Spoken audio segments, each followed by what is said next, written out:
माझं सोलापूर न्यूज मध्ये आपल्या सगळ्यांचं स्वागत। बाबासाहेब कायप्पा नहीं सेगा हिंदुस्तान, बाबासाहेब कायप्पा नहीं सेगा हिंदुस्तान, संविधान कायप्पा नहीं सेगा हिंदुस्तान। जय जय जय जय जय भीम, जय भीम, जय भीम, जय जय जय जय भीम, जय भीम, जय भीम। अमित शाह माफी मांगो, माफी मांगो, माफी मांगो। अमित शाह माफी मांगो, माफी मांगो, माफी मांगो। म्हणून या संविधानाची शपथ घेऊन इथपर्यंत आला आणि आज त्याच संविधानाची आणि त्याच बाबासाहेबांची चा अपमान हा देशाचे गृहमंत्र्यांनी राज्यसभेमध्ये केला ही अतिशय लाजिरवाणी गोष्ट आहे तुमच्यासाठी आणि आमच्या सगळ्यांसाठी।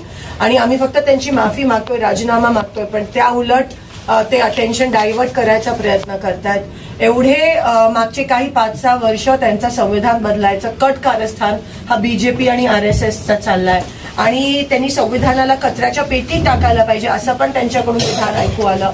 त्यांनी तिरंग्यात कधी विश्वास ठेवला नाही, तिरंग्याचा तिरस्कार केला। ते म्हणाले तिरंगा 3 आहे, 3 कलर आहेत म्हणून अशुभ आहे असं त्यांच्याकडून विधान आलं। आणि म्हणून या वारंवार वन इलेक्शन वन नेशन असेल कुठेतरी संविधानाचं basic structure of the constitution बदलण्याचं कट कारस्थान बीजेपी आणि RSS करत आहेत। आणि त्यांचा खरा चेहरा परवा राज्यसभेमध्ये एक्सपोज झाला जेव्हा ते म्हणाले बाबा साहेब अम्बेडकर अम्बेडकर अम्बेडकर ये कहना फैशन हुआ है और इतने बार भगवान का नाम लेते तो शायद स्वर्ग मिल जाता। आम्हाला तुमचा स्वर्ग नकोय, आम्हाला स्वतःच्या मनगटीवर जो बाबासाहेबांनी आम्हाला जे परिश्रम केले त्याच्यावर आम्ही स्वतःच्या ताकदीवर ह्या देशाला स्वर्ग बनवू असं आम्हाला त्यांना म्हणायचं। आणि आम्ही आज सगळ्यांच्या वतीने तुम्हाला कलेक्टर मॅडमना आज आम्ही मेमोरँडम देत आहोत की अमित शहांनी माफी मागितली पाहिजे आणि राजीनामा दिला पाहिजे।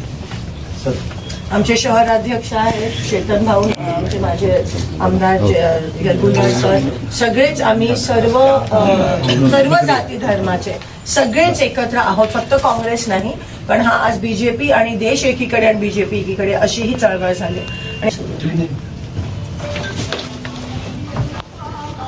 माझं सोलापूर न्यूज या YouTube चॅनलला सबस्क्राईब करा आणि बेल आयकॉन प्रेस करायला विसरू नका।